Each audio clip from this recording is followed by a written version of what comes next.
Today, guys, we are going to be jumping off of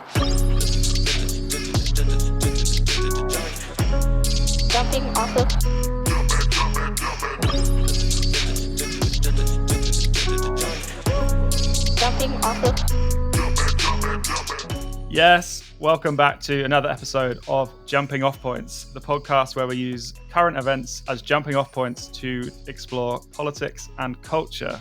My name's Aiden. I'm here with Timber. How's it going, mate? Yes, Aiden. Very good to be here with you again. I'm very good. How are you doing? I'm good, man. I'm good. Yeah, it's new year, new podcast episode. Feeling very positive about it all, you know? Yeah, weirdly so. I mean, I had that feeling going into 2019 and we saw what happened there. And I had that feeling going into 2020 and we saw what happened there. But I'm sure this time round...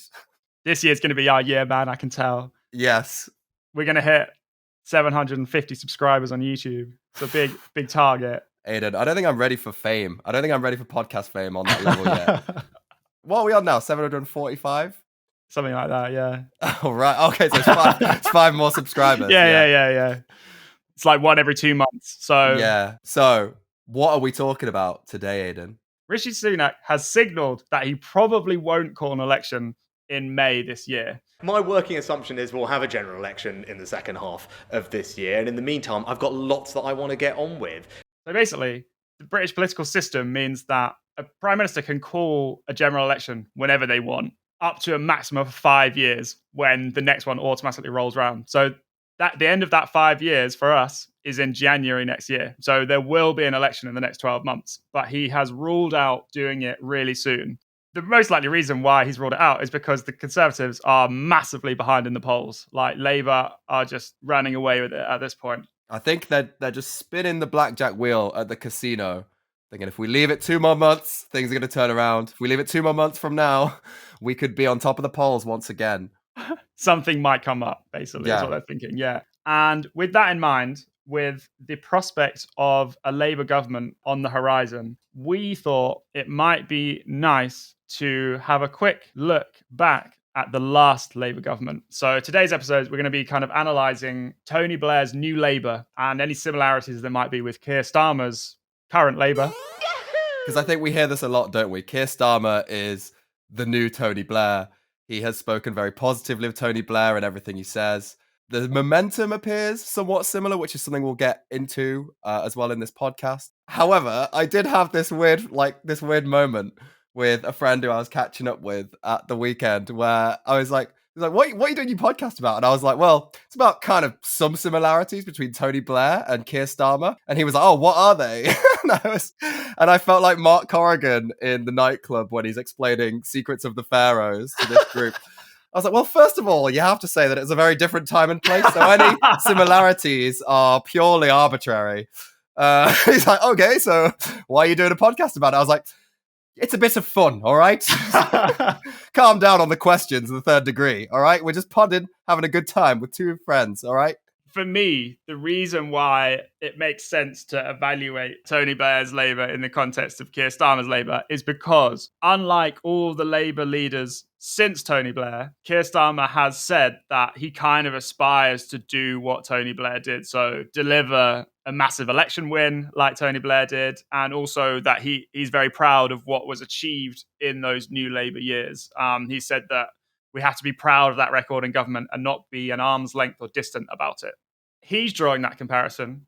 A lot of people, specifically on the left of, beyond the centre left, like the actual left, who are to Keir Starmer's left, draw that comparison because they don't like either Tony Blair or Keir Starmer.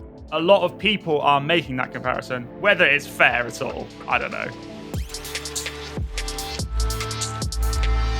So to kick off this business Secrets of the Pharaohs style analysis of Blair Secrets of Keir Starmer, we're going to start with a moment that happened in August 1997. This was 3 months after Tony Blair got into power, riding a massive wave of popularity and newfound enthusiasm for Labour's policies and vision for the country. So 3 months later, we had a huge national moment in the death of Princess Diana.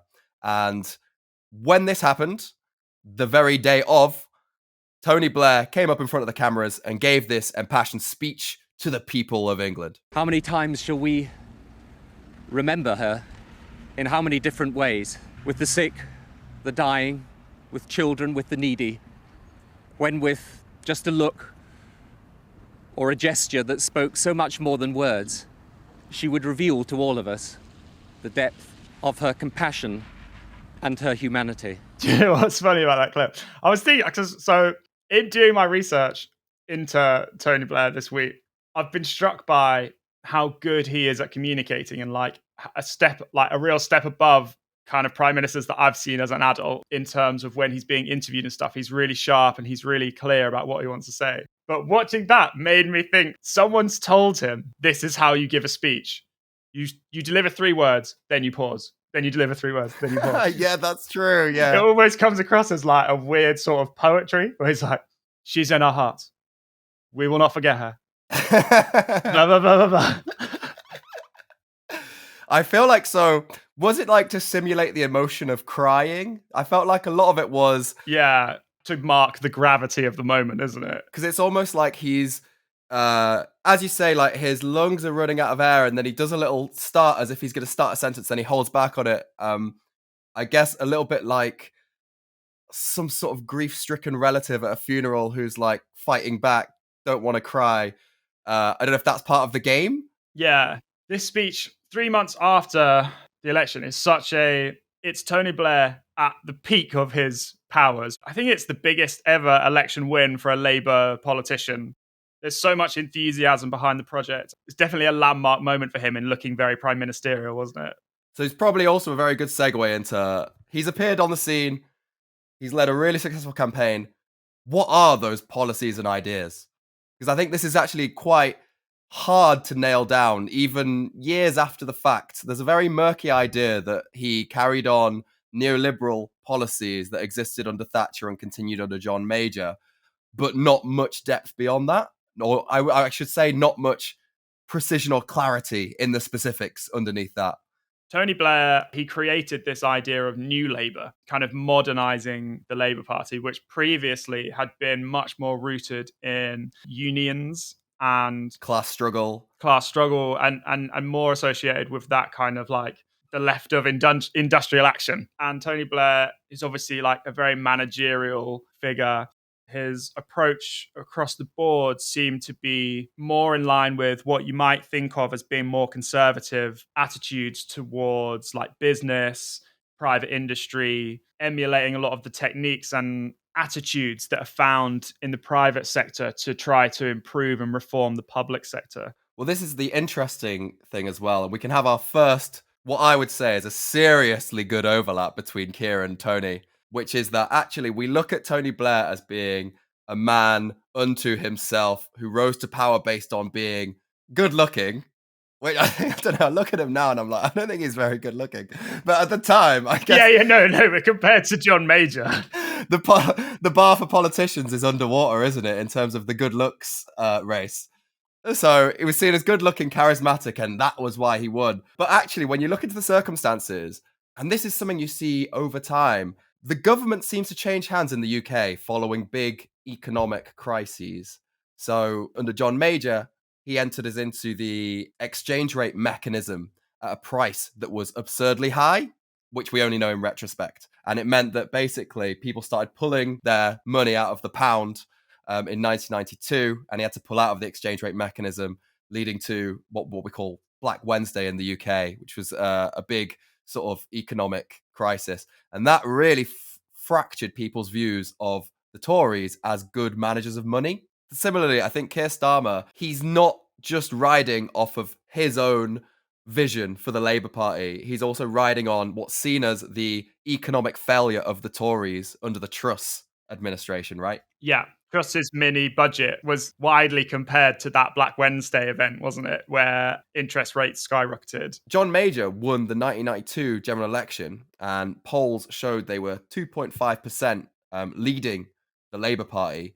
But following Black Wednesday, their share of the vote plunged from 43% to 29%. And they never, ever made that ground back up. They just got more and more unpopular year by year, heading into Tony Blair's victory over them in 1997. Yeah. So a big part of the New Labour project was kind of moving on from socialism. So before Tony Blair, the party had been quite vocal about its support of socialism. He banned, as the leader, banned any talk of socialism. And when he won the election, in like the speech that he gave on the day, he said something along the lines of, "I will be the leader of the people without ideology or dogma." Then I know what this is a vote for. It is a vote for the future. It is not a vote for outdated dogma or ideology of any kind. It is a vote for an end to divisions, an end to looking backwards, a desire to apply the basic, decent British values of common sense and imagination to the problems we all know we face as a country today. Essentially what he was saying is, I'm not just here to deliver the arguments of the left. I'm here to bring about this change that we want to see, but I'm not going to do it through what he would call ideology, and I guess what we would call more left-wing ideas. And similarly, Keir Starmer, his whole premiership in charge of the Labour Party so far, to me, has just been a reaction or a correction of the Jeremy Corbyn years. Fight after fight with the backbenchers, expulsion of people who are seen as too radical. Yeah, he's had a somewhat, in that way, similar trajectory of trying to make the case to the wider British electorate beyond just the Labour Party members, of saying, I'm going to be leading the country for everyone, and I'm not super invested in, I guess, traditional left-wing ideology. So the next clip we've got to play you is this one that happened in 2001. So now we are some 4 or 5 years into Tony Blair's premiership. He's promoting his new Labour manifesto in anticipation of the election in the future. And while visiting a hospital in Birmingham, he gets ambushed by an indignant member of the public called Sharon Storer. Now, she is the partner of a cancer patient who felt like her partner was not receiving adequate care. And this is the dialogue that unfolded. And you had a terrible evening. We've had a very stressful 24 hours. So what are you going to do? The staff is absolutely incredible on the ward. They can't do enough for the patient. And then you have to be referred down to an A&E unit, which was absolutely diabolical. And you suffered terribly. So would you like to tell me what you're going to do to provide those people with better facilities? That's exactly what we're trying to do. I hope you do, because it's absolutely appalling. And if you'd just like to go and have a look at it, then you'll find out just how terrible it really I'm very is. sorry about the situation. No, you're not very sorry, because if you was, you would do something about it.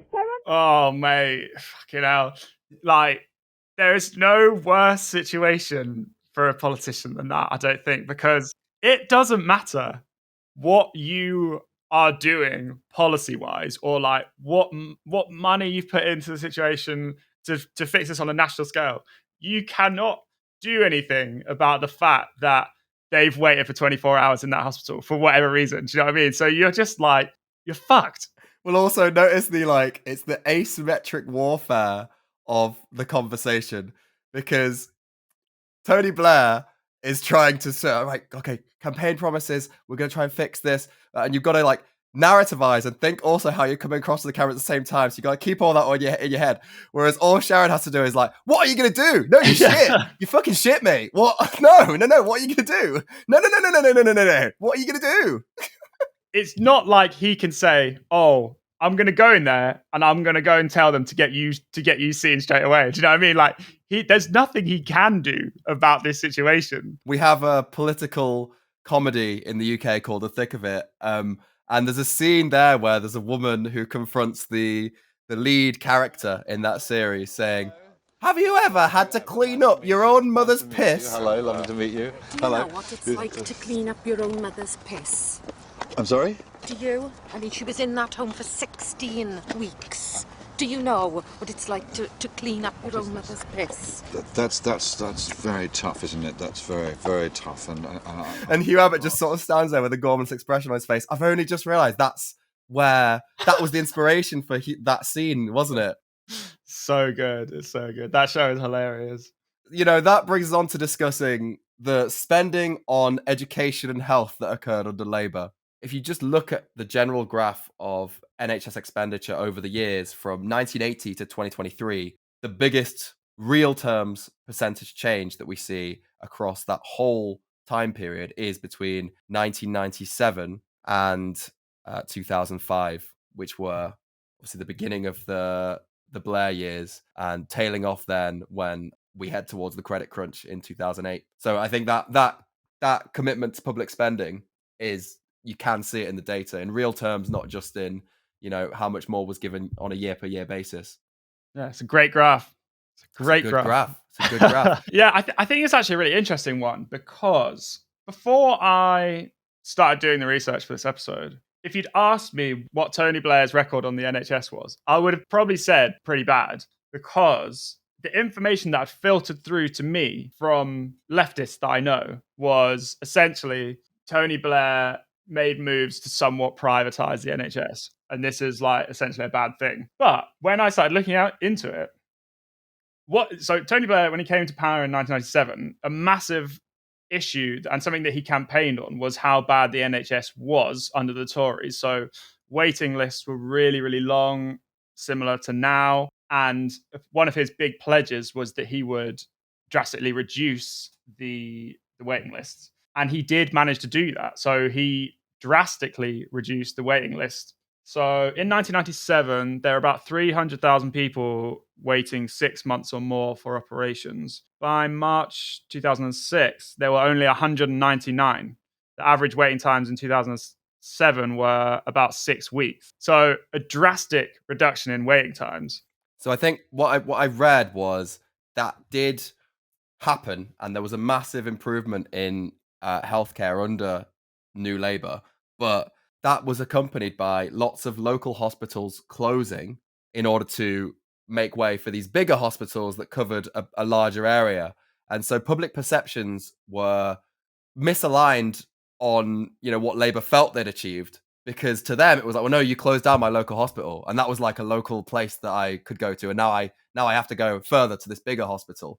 Yeah, those two things are really linked, because what Tony Blair did in order to cut waiting lists was introduce public-private partnerships. So he basically made it easier for the NHS to offload patients to private healthcare. But obviously, all of that healthcare was free to the people who receive it from the NHS. But some of the public money is going to private companies, which a lot of people don't like. Leftists don't like the ideology of it. And obviously, it seems like a really bad thing if it means that local hospitals are closing. But in reality, if your grandma's sick, do you care as long as the outcome is good, whether it's at a local hospital or whether it's somewhere else? I don't know. Yeah, and also it's an unprovable thing to say that this was the best course for healthcare in the UK, because you'd have to run another scenario test where New Labour did not move towards public-private partnerships, and all of the administering power stayed in central government, and just see, well, what's the healthcare like after 10 years there. This is another of the difficulties here of trying to measure Labour's progress against general upturn in economic output across the world. So GDP of the UK rose massively during that time as well, which obviously gave more money to spend on things like healthcare. But whether that is, do you know what I mean? Whether Labour's gains are because they benefited from that economic upswing, or whether it was because of their, innovative policymaking that combined the benefits of the private sector with an emphasis, a commitment to public spending, hard to know. It is hard to know, but I think what you can say is it's unfair to say that the NHS was managed badly. The very worst thing you can say is that the kind of neoliberal approach made no difference. Healthcare outcomes would have improved anyway. I don't think you can say it was managed badly, because the outcomes improved so much for patients on the NHS. So I think there is definitely a disconnect between how people felt and how people feel about it now than kind of what the actual outcome was at the time. Another similarity that we can draw with Keir Starmer's Labour now to Tony Blair in 1997 is his health secretary, Wes Streeting, who is definitely on the right of the Labour Party. He's definitely seen to be a Blairite in his approach. He said in an interview recently, he said, there will be investment with Labour into the NHS, but it's got to be linked to reform. He calls the NHS right now a broken system, and he doesn't think that we're getting the best use of taxpayers' money, and so he doesn't want to commit to just like putting loads more money in. Boo that. What? Yeah. Just throw all the money in there. It's crazy. And this is all tied into a fear from New Labour then and Keir Starmer Labour's now of the Tory attack lines on not being fiscally responsible, because this is something where the public generally, although I don't know if it's the case at the moment, generally don't trust Labour with the economy as much as they do the Tories. They think that Labour are too keen to spend public money more so than they have. And so the NHS, which is obviously one of the biggest expenses for the British public, having someone who is a bureaucrat, and who's got a real kind of zeal for saying that he won't just spend loads of money on it is probably something that, although it seems weird to people on the left, is probably a big advantage for Keir Starmer, I think. We did have so when we got into the 2000s, from 2003 onwards, we did have spiraling inflation in the UK. Not on the scale that it is now, but inflation that affected a lot of homeowners, which obviously worsened with the credit crunch. And a lot of that was because of public spending. One of the critiques of Blair was because he wasn't an ideologically zealous person with a vision for exactly the services and exactly how he would change them, was that there was a lot of money spent in areas where it wasn't the most effective. And so that big public spending that we saw did lead to problems with inflation, which gave a lot of ammunition to the Tories to come back after Labour.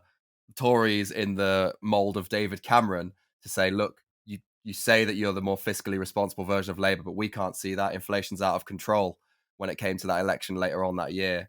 And obviously that, at the moment, is one of the most economic pressing issues for people, is the price of stuff in supermarkets and the material increases they've seen and how much they have to spend on groceries. Doesn't seem to have stopped people buying like loads and loads of shit. if my Morrison's is any indication. But go on, what's that stuff in your Morrison's? There's just people moving through. I've just seen people like moving through the checkout with like loads of fucking quavers complaining about the price of stuff, and I was like, buy less quavers. Tim's got a clipboard at the exit of Morrison's, and in order to let people out, he asks them what their political views are and what they've got in their shopping basket. In order, it's like, oh, is that not the cheapest bottle of wine I see there? I just see people. Perhaps you should go back in there and make a different decision. Financial prudence, my friend. You got like fucking wait, Heinz beans, not Branston, really? And you complain about inflation? What? Have you seen this? There's a social media phenomenon as well, more so in America, I think, than England, of people just like taking pictures of their shopping, and like they've got a shopping cart that's got like 6-7 things in it, being like, oh, this costs $99, and it's like, well, maybe don't buy Trader Joe's like organic, super exotic, like whatever kind of cashew nuts that you've got, because it seems like one pack of them is costing you $10. That seems ridiculous. It's like that meme. Do you know the meme where it's like, my budget's out of control. Please, can someone who's good at the economy tell me how to balance this? And then it's like rent $600, bills $200, food $300, comic books $33,000. And then someone's like, maybe spend a bit less on comic books. He's like, no. But yeah, so then this, I suppose, sort of ties in as well. There was big spending just across all of the public sector, not just in healthcare, but in education too. Massive investment in IT for all schools. That was one of the biggest investments of money we saw over Tony Blair's time. Blair was one of his most iconic political lines was education, education, education, right? Ask me my 3 main priorities for government, and I tell you, education, education, and education. To be honest, it's his political slogan that has stood the test of time. I hear it being referenced all the time. Anytime there's a new education policy, everyone's like, oh, do a funny pun about education, education, education. John Major, who was the Prime Minister before Tony Blair, famously said, So I agree with Tony Blair's manifesto of education, education, education, just not necessarily in that order. And what John Major was tapping into was the fact that Tony Blair's policy did not actually diverge that significantly from what John Major was doing in the 90s. In the fact that John Major had a big push. So, for example, to institute grammar schools all over the UK. So these special schools where we kind of nurture talent amongst children and ensure that they have a certain amount of more investment and that they get to select who gets into those schools. Tony Blair had a push, but it wasn't for grammar schools. It was for academies and, these schools that were specialist in technology, in certain areas of technology. He cut back on those things that the right wanted more, which was more selective schools. So we didn't have that under Labour. But there was a lot of areas that you could map where Tony Blair's policy was a little bit of a steal a bit of John Major and then make it a little bit more socially liberal, basically, right, in the way it was carried out.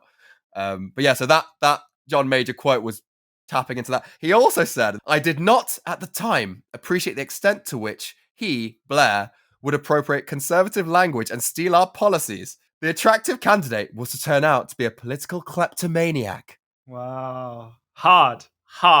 If that had been a group of grime MCs spitting in the park, they would be like,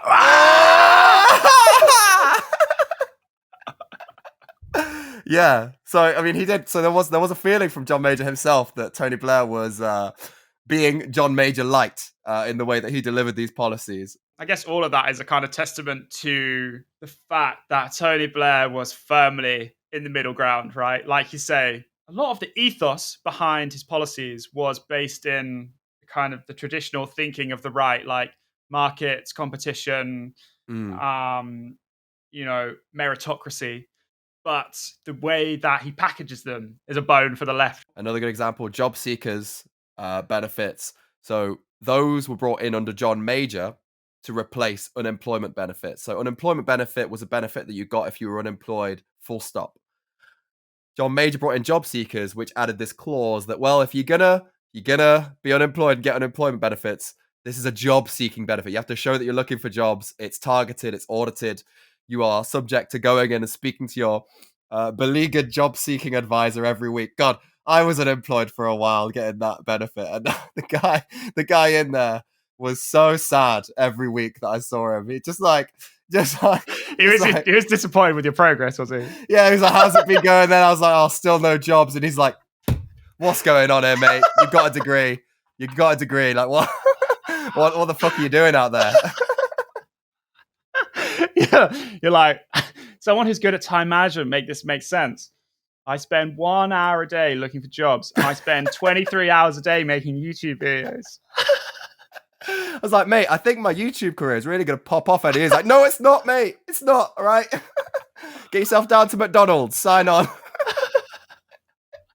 Look at you now. Wow. I know. A prosperous 750 subscriber podcast. But yeah, just like I did go to McDonald's at that time. No, sorry. I was mixing my words. I did go to Coca-Cola at that time because they organized a trip for us to head down there. It was me and all the other the job center put on a trip for you to go to Coca-Cola. Yeah, for me to go to Coca-Cola because they had like a manufacturing plant in the place where I lived. What to see what jobs were like. And then so I was there, right, and I was with like a load of job seekers, and so they had How old were you at this point? I was like 22, 23, because it was after uni, right? And I couldn't find a job, and so we sat down. They made us do this group activity, and it was me and these job seekers, right? And they said, "Oh, we're just gonna write down," and it was like being back in primary school. Right, sit down. We're gonna write on paper what we think we need to do ahead of a job interview. And I was just like looking around me. I was like, "Okay, guys, what?" Because I was sitting with these two lads. Both of them just like did not want to engage with this activity at all. I was like, lads, what do we think we'll do? Like when we're heading towards a job interview, maybe we prepare to talk about our experience. I think that's a good. I was writing that down, and one guy was like, "I go swimming sometimes." Like, oh, okay, we can put that down. Hobbies. We're talking about hobbies. Like, and I'm just like, oh god. And I think basically the people, my job advisor. Did anyone land a with, job at the Coca-Cola factory? I don't think that was the goal. This was literally so the Coca-Cola factory could say, look, we're in the community. We're behind enemy lines, helping these hapless job seekers try and find a job. I think like my job advisor guy, it was the fact that I probably was the one he expected to get a job, but I just kept turning up again. Yep, still here, still claiming this benefit, mate. But what Tony Blair did to bring this back to where I came from, took John Major's policy of job seekers, didn't get rid of it, but put the extra part in of we're going to offer services as well that help people prepare for the world of work. So it's not just kind of auditing you on how shit you're doing. We're also trying to give you the skills during this process that would help you then go and secure a job. Which seems sensible. I mean, I don't know how well that actually works, but it does seem sensible. Yeah, it's a trip to the Coca-Cola factory. Yeah, so it's a bit of John Major with, as you say, that little extra bit of but it's civic-minded as well. So on education, Blair actually did a few different things that have kind of very different legacies. So on higher education, he was actually the first prime minister to bring in paying for university. So he initially brought in this thing of everyone just pays £1,000 upfront per year to go to uni. And then it turns out that wasn't enough and university still needed more money. And then he basically brought in this thing, which is kind of precursor to what we have now, where you pay up to £3,000 for uni, but you get a loan from the government that's paid back depending on the income that you have after you graduate. So the neoliberal part is you pay for it.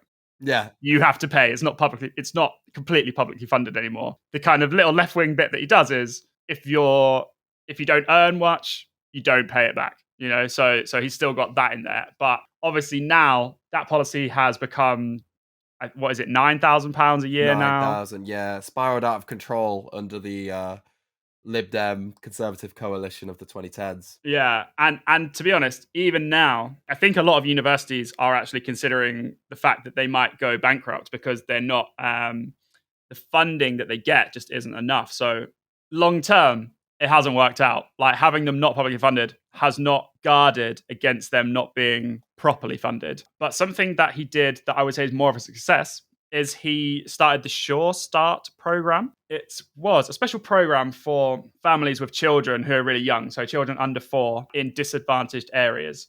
So he basically put like children's centres in loads of communities around the country where kids were at risk of doing poorly in school or having other social problems. They put money into this basically, and they put money into like parenting courses, helping people get benefits, like healthy eating, breastfeeding, nursery placements, the kind of support that people with resources have already. So like if you're middle class, you can just pay for these things if you want them. But obviously if you're poor, you can't. And so he brought that stuff in and as a kind of drive to reduce child poverty. Well, he was accused by the Daily Telegraph in an article which might have been recent or it might have been late 2010s of expanding the pool of students by such a vast amount that he'd completely devalued the value of a degree. So whatever he's done, I can tell from the reaction from conservative media that it led to more people being university educated and getting degrees. There was a massive reduction in the number of schools identified as weak or failing. So the number of schools where less than 30% of the pupils received at least 5 GCSEs fell from around 1,600 in 1997 to 638 in 2007. So we're seeing like a reduction of more than half of those failing schools, bringing them up to the level of the other ones. Our workforce as a whole, it still benefits from that. You know, like investment in education has such long-term benefits that the country still benefits from that for like years and years to come. If education outcomes get worse for teenagers, you don't necessarily realize the economic impact of that for like 10 years, 20 years, because less educated people don't start working in those jobs for such a long time. Before we move on from kind of tax and spend in the new Labour years, I wanted to draw another comparison, which I have found between Tony Blair and Keir Starmer. So in 1997, when Tony Blair was elected, he opted to pursue this guideline for public spending called the Golden Rule, which is it's a rule that states that the government will only borrow to invest and not to fund current spending. So it's a kind of conservative idea of not borrowing just to fund everyday services, but you borrow for stuff that will give you growth in the future. It's kind of about balancing the books. And Labour put this into law, essentially, in their first term. But it was a kind of continuation of the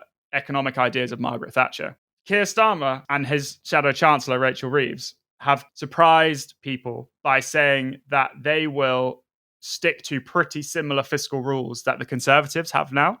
So Labour aren't saying ahead of the election, we're going to pump loads of money into public services. They're saying, we're going to do what we can with the plan that the Tories have already laid out, you know? Well, we saw what happened under Kwasi Kwarteng when they did that, big tax cuts that weren't well accounted for in the budget and spooked all the markets. Yeah, because they were planning to do that through borrowing, right? The worst thing that could happen is for Labour to engage in a series of borrowing actions that instantly plummets the market again. I think maybe luckily for Keir, it's not been so long ago that happened. I think people at the moment are going to be more sympathetic to the ideas of, okay, now's not the time for massive public spending on lots of different things than they would be if that whole catastrophe had not happened just like a few... When did it happen? Was it like a year ago? 2 years ago? No, it was last year. It lingers in everyone's memories. Oh, no. It was the 23rd of September, 2002. 2022. Yeah, that makes more sense. Yeah. Yeah, I think you're right. Keir Starmer's already talking about, if you go on the manifesto for the current Labour Party, they're talking about a decade of national renewal. So they're talking very much in the terms of 2 terms of Parliament. So they don't think that they're going to be able to do loads of public spending in the next term, which is the next 5 years. So they're having to talk about what their plans are for the next decade. So yeah, I imagine that the fiscal purse strings will be kind of loosened gradually over that period. Long may they loosen. What I actually found in the research for this episode was an exchange between Nigel Farage and Tony Blair in the EU Parliament in 2005, where Nigel Farage took Tony Blair to task on what he saw as his failures. In this speech, we're going to see a lot of themes emerging that would only gain prominence throughout the years leading up to Brexit. And I think there's some really interesting takeaways here for not only the zeitgeist of UK politics to come, but also of Tony Blair's stance on Europe and European integration. Why should British taxpayers pay for new sewers in Budapest, for a new underground system in Warsaw, when our own public services are crumbling in London? Why should we pay? This budget deal is game, set and match to President Chirac, no cheese-eating surrender monkey. Unlike you, he stands up for the French national interest. Let me just tell you, sir, and your colleagues, you sit with our country's flag, you do not represent our country's interests. This is the year 2005. This is the year 2005, not 1945. We're not fighting each other anymore. These are our partners, they're our colleagues, and our future lies in Europe. So, yes, that was Tony Blair there responding to Nigel Farage. One thing that I thought was particularly of note is he specifically refers to, we don't want to be paying for water sewage problems in Budapest. Now, Budapest is in Hungary, now led by Viktor Orban. And Viktor Orban and Nigel Farage, these days, there's no way Nigel Farage would be criticising Hungary. By the time of the Brexit referendum, the problem turns to, no, immigrants are pouring through Europe, not European countries themselves, but the fact that the immigrants are pouring through them to get to us. That's the problem. Yeah, it's true. I also think that this whole situation is very indicative of Labour's approach at the time, because Tony Blair sees the European Union project as a brilliant free market idea, right? Where trade is really easy between countries, and that kind of neoliberal approach brings in loads of growth that you can spend on public services, right? So it's interesting to see that because, like, for example, Jeremy Corbyn was seen to be not a massive vocal advocate of the European Union project, although he as the leader of the Labour Party, supported the idea of remaining. It never really seemed like he personally was that invested in the project. There's issues where you notice Jeremy Corbyn plays his cards close to his chest, says something, but you can tell it's a little bit of a fence sit, leaving room open for like advocacy of the opposite issue if people wanted to attach that to him as well. And that Brexit was definitely one of them. But it makes sense because it's neoliberalism. Like Jeremy Corbyn's against like neoliberalism. He'd be more for, countries setting their own trade conditions. Yeah, but it's interesting that now Keir Starmer is very much saying he's very clear about the fact that he doesn't want to rejoin the EU, but he is saying he wants to have closer relationships with Europe. And obviously that was something that Tony Blair wanted as well. So it's seen as really Tony Blair's biggest failure in terms of his vision, because he wasn't staunchly ideological on many issues, as we've been into, but integration with Europe was one of the ones that he was staunchly ideological on. One of the main tenets of his premiership is defined by wanting England to be more closely integrated with the EU. He wanted to move us into the euro. That was a big policy ambition of his from the early 2000s, but it just didn't happen. There wasn't enough will amongst the political electorate for joining it. People were largely indifferent, or they were completely against it. And then by this time in 2005, we'd got into Iraq with America, and the EU can be seen as being broadly aligned with America in terms of geopolitical interests, but everyone vigorously opposed the Iraq war, not least two of the most important members of the EU, France and Germany.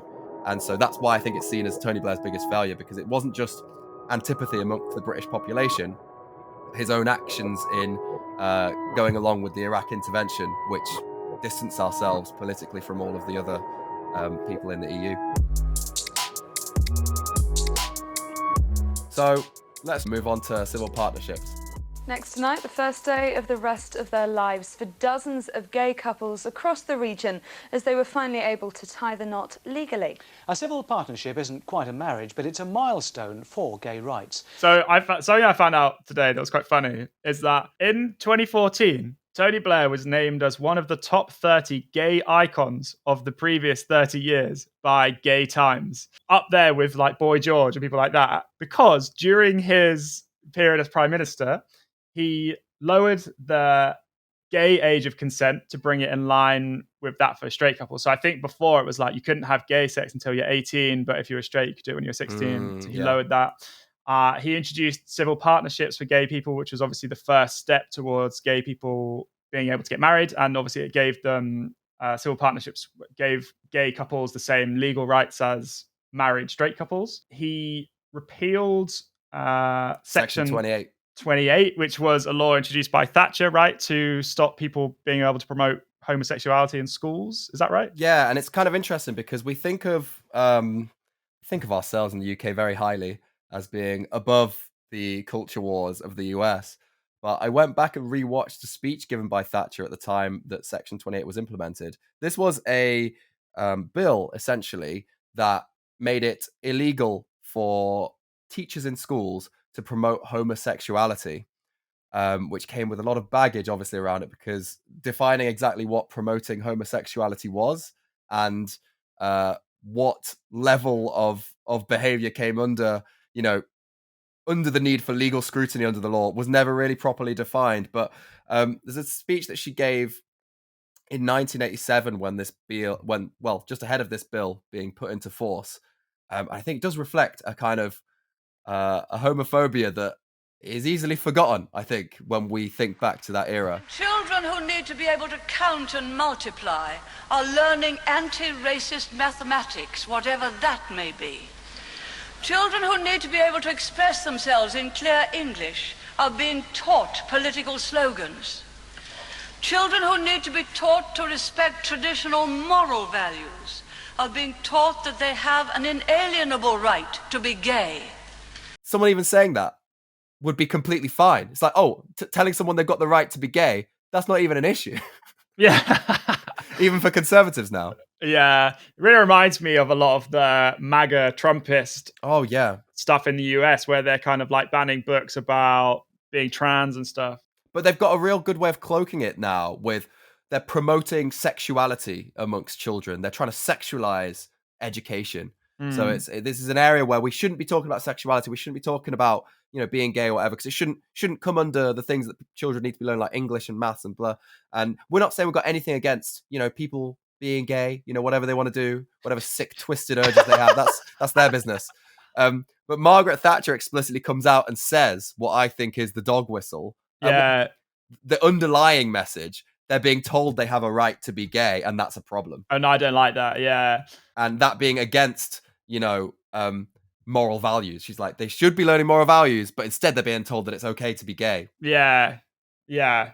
In contrast to that, you've got Tony Blair, who's, doing all that stuff that we mentioned before, but he's also bringing in legal recognition for trans people, banning employers from sacking you due to like discrimination for your sexuality, and making homophobia a hate crime. I think for me, this is a real selling point for leftists on Keir Starmer, right? Is that whatever your politics are on a lot of the details of policy, right? Like how things are funded and all that kind of technical stuff. What you get with someone who is trying to appeal to a broad church of people that's on the center left is you get a lot more tolerance, I think, for social issues. And I think that, for example, with immigration, the language that they use is much better, right? So like you don't get all this language about like an invasion on the beaches and all that kind of shit that you get from Suella Braverman. You get a much more tolerant style of politics. Even if you don't like what the politics are, I think it has to be a good thing that you've got more progressive social policy.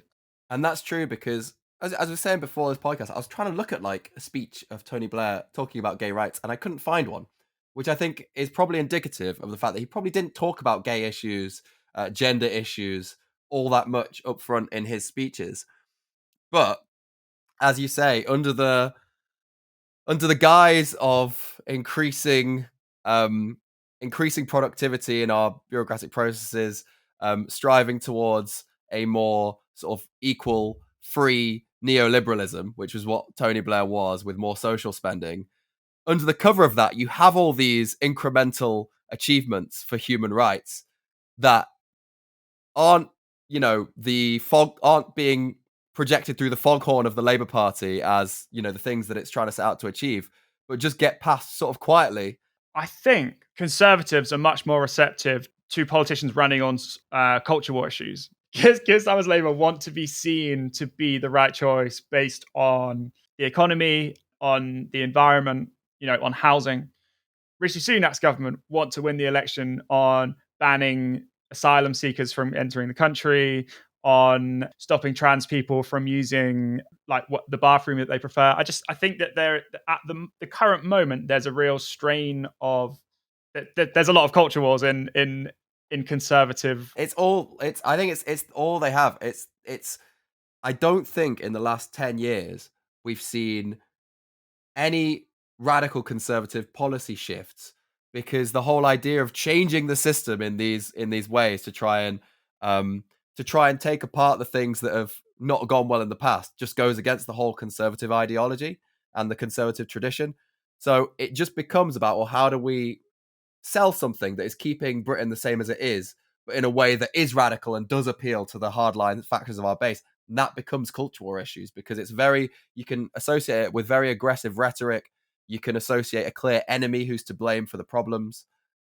But taking away rights doesn't really require a whole amount of social spending or, investment in so true, projects. Yeah. It's just, no, you can't do that anymore. And that's the law now. So, but that's radical change that we need to do. So coming to the end of the podcast, what I'd like to do is talk about the legacy of Tony Blair and New Labour, because I think if you ask a random person in the street what the legacy of Tony Blair is, they're going to say, what? Iraq. Yes. Maybe a little something called Iraq, and giving our country nil point in Eurovision. It's a travesty. Yeah.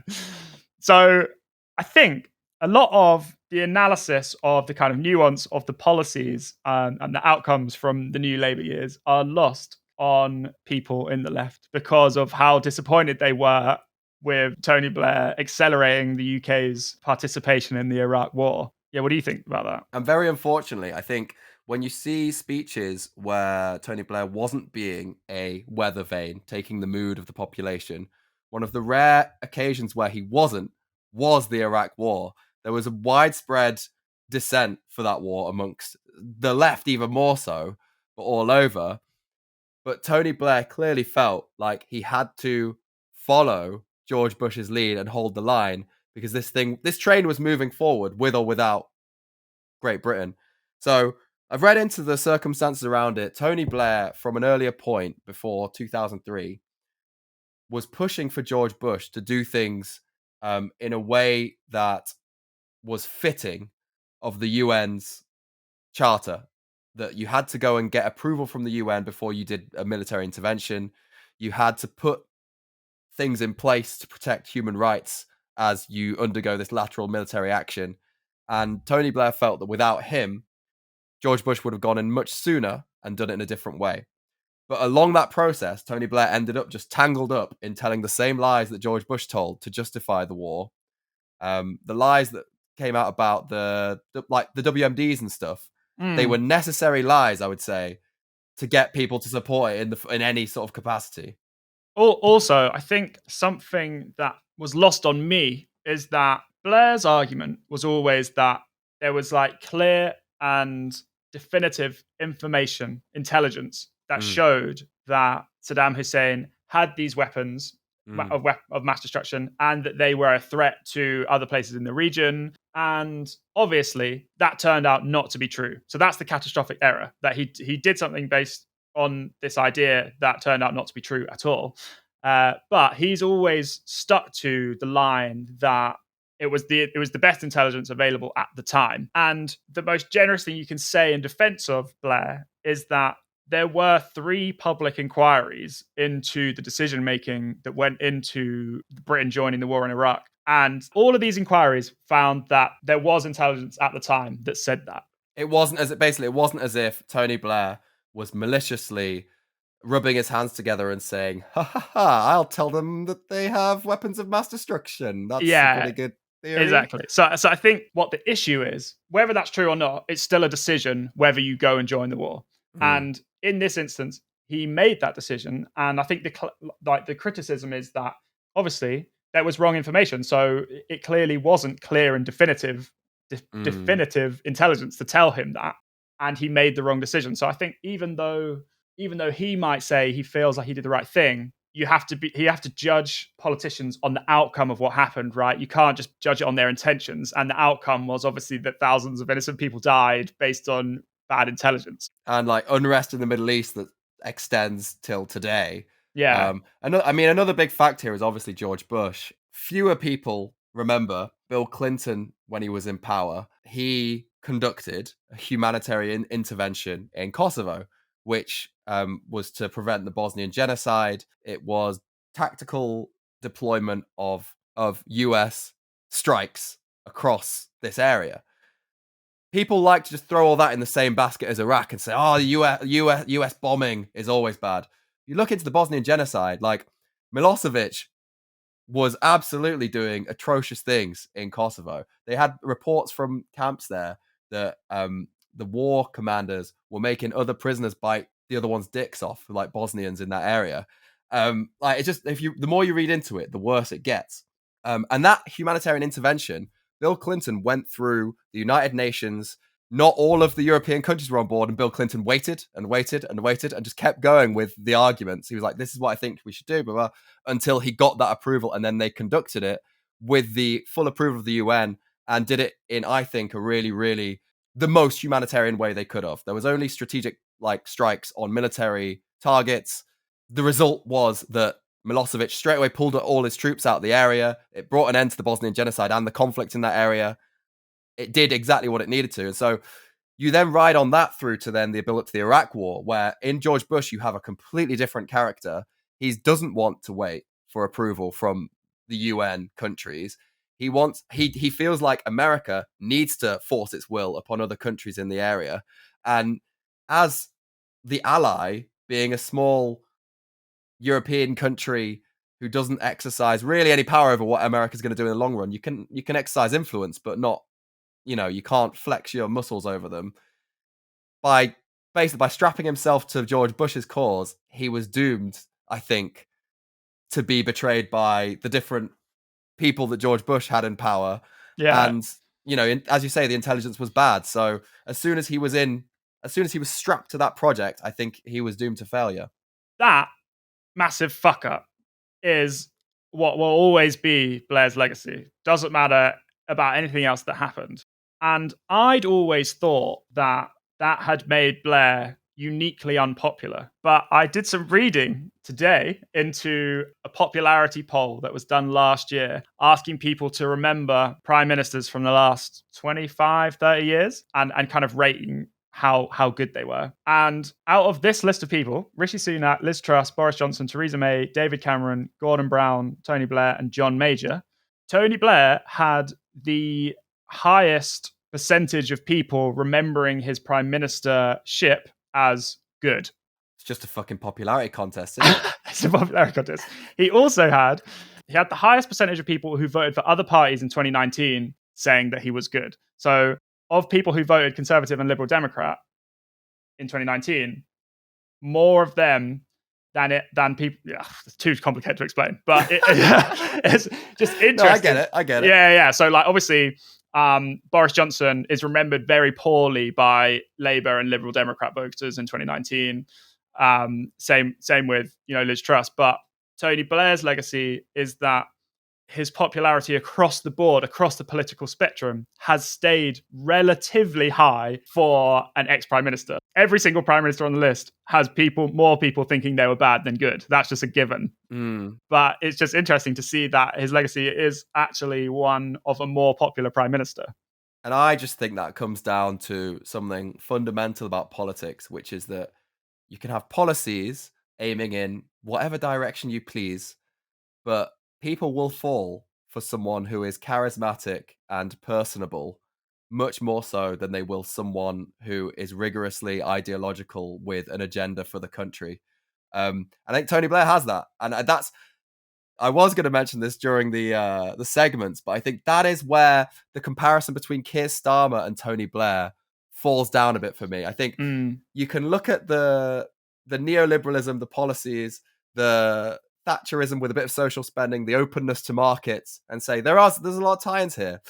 But I don't think Keir Starmer is the same charismatic individual that Tony Blair was in his prime.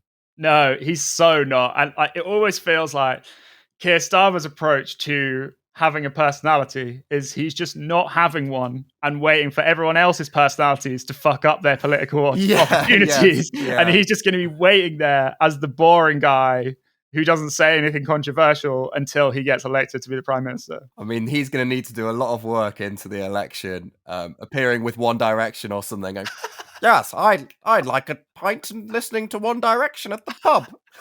They're going to need a right job on Keir Starmer to get him into people's minds as a normal dude. He's not normal. He's taking notes like, what do humans do? Oh, they have a beer in the pub. Also, I feel like they're trying to make his brand that he's a super normal guy, right? Like all the stuff that you hear about his personal life, he's just like, he plays five-a-side football, but he doesn't carry it off with the swagger of a normal person. He seems like someone who doesn't know how to interact with people. I mean, luckily, we've got Rishi Sunak on. Oh, luckily or unluckily, we've got Rishi Sunak on the other hand. So it's clash of the robotic bureaucrats. It's true. One of whom is just leading in the polls just because. Yeah, because he's not a conservative. Just because, yeah. So yeah, I think that's the one thing he doesn't have. It'll be very interesting to see how it plays out. I'm very interested in what the policy shifts are going to be when Keir Starmer's actually in power. And I really hope that in contrast to Tony Blair, he won't continue to be a weather vane for the entirety of his political career. Because if there's one criticism that I read across all the different scholars analysing this, it's that the lack of an ideological underpinning of any description is what led to those, massive beneficial things for the country of big social spending and ambitious technology drives not achieving their full potential. I think though, that whole issue is you have to have a balance between keeping the electorate happy, which is doing whatever they want, and actually delivering something, which is having an ideological basis behind what you're doing, right? So I think probably one of the reasons that Tony Blair managed to win 3 elections was that he just did whatever people wanted him to do. Yeah. But maybe part of the reason why his legacy isn't as good as it could have been is that there was no unifying direction for it. Yeah, I think Keir Starmer should do something like give trans people all the rights, but then also bring back capital punishment. I'm so glad that you're not in the Labour team that's writing the manifesto. Like you do a little left-wing policy, and you just throw out a crazy right-wing policy, and everyone's like, "Oh, we're all pleased." Or maybe everyone's pissed off. I don't know. Yeah, I mean, yeah, that is kind of what Keir Starmer's doing, isn't it? He loves a little bit of right-wing stuff. Yeah. Yeah. Okay, so I think that probably wraps up today's episode of Jumping Off Points. I feel like I've learned a lot. Me too, man. I feel like before we did this was a bit of a gap in my political knowledge, and I'm glad to have it filled in slightly before we get the next Labour government. We're going to have to really dig into Keir at some point before the election. There's got to be a big Keir episode where we just take apart his whole shit. I think when the election actually gets announced, maybe then we can kind of look at him a bit closer, because at the moment they're still in the phase where they're not totally announcing all their policies. They're kind of just talking about the kinds of things they might like to do. Teasing. Yeah, they're teasing us. Cool. All right, well, very nice to speak to you. We will catch you next time, loyal listeners of Jumping Off Points. All 740 something of you. Please invite 5 of your friends to join you next time you're listening. Yep. Goodbye.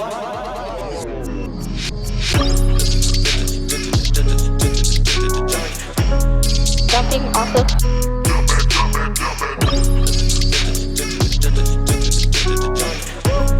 jumping off of